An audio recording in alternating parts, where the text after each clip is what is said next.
A diatomic gas gamma equal to 1.4 does 100 joule of work when it expands isobarically. The heat supplied to the gas in joule is।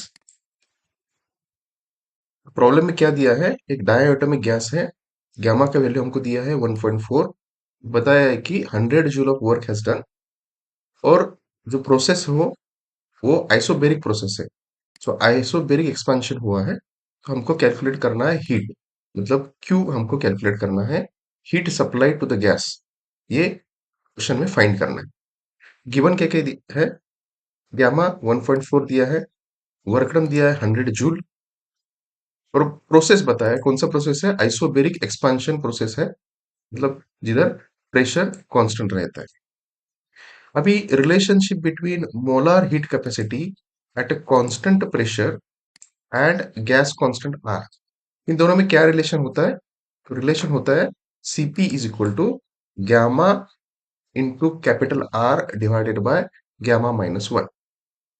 ये है relation between CP. CP मतलब molar heat capacity at a constant pressure, CP मतलब molar heat capacity at a constant pressure, और ये are जो है उसको हम गैस कांस्टेंट बोलते हैं। और गैमा, ये मोनोएटॉमिक गैस डायटोमिक गैस के लिए इसकी वैल्यू अलग अलग होती है। डायटोमिक गैस के लिए वैल्यू होती है गैमा की 1.4। तो ये रिलेशन हमको पता होना चाहिए। Next, in an isobaric process relationships for work and heat. Isobaric process के लिए वर्क और हीट में क्या रिलेशन होता है, पहले हम वर्क कैलकुलेट करते हैं। हाँ, तो वर्क कैसे कैलकुलेट करते हैं हम, W is equal to P into delta V, नहीं तो W is equal to n into R into delta T. So W को हम P इंटू डेल्टा वी भी बोल सकते हैं, या n into R into delta T भी बोल सकते हैं। So this is work done. Heat added और हीट सप्लाइड कैसे कैलकुलेट करते हैं हम, by formula Q is equal to n into C P into delta T. ये हो गया वर्क का फॉर्मूला, ये हो गया हीट का फॉर्मूला। अभी इन दोनों का मैंने रेशो लिया, हाँ, मतलब Q डिवाइडेड बाय W, मैंने अगर रेशो लिया तो Q है n into C P into delta T, n into C P into delta T, और W है n into R into delta T, n into R into delta T. अभी जो जो कॉमन है वो हटा देंगे, n कॉमन है, राइट, सो डेल्टा टी भी कॉमन है, डेल्टा टी हट गया, तो Q बाय W का रेशो आएगा सीपी डिवाइडेड बाय आर। अभी ये सीपी हमने इधर कैलकुलेट किया है, ये वैल्यू मैं इधर सब्स्टिट्यूट कर देता हूँ। सीपी क्या बन जाएगा, सीपी का वैल्यू है gamma into R divided by gamma minus one divided by gas constant R. तो ये बन जाएगा क्यू बाय डब्ल्यू का ratio.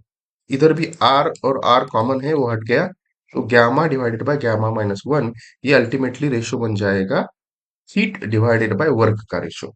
So Q divided by W is equal to gamma divided by gamma minus one, ये नया formula बन गया। तो अभी इसमें ही सिर्फ प्रॉब्लम में जो इंफॉर्मेशन दिए वो हम सब्स्टिट्यूट करेंगे। तो प्रॉब्लम में इंफॉर्मेशन क्या है हमारे पास, उन्होंने दिया है वर्क डन, W का वैल्यू हमारे पास है, सो W we have.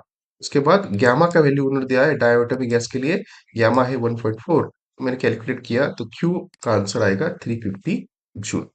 So heat added हमको कैलकुलेट करना था, so heat given to the gas is 350 joule.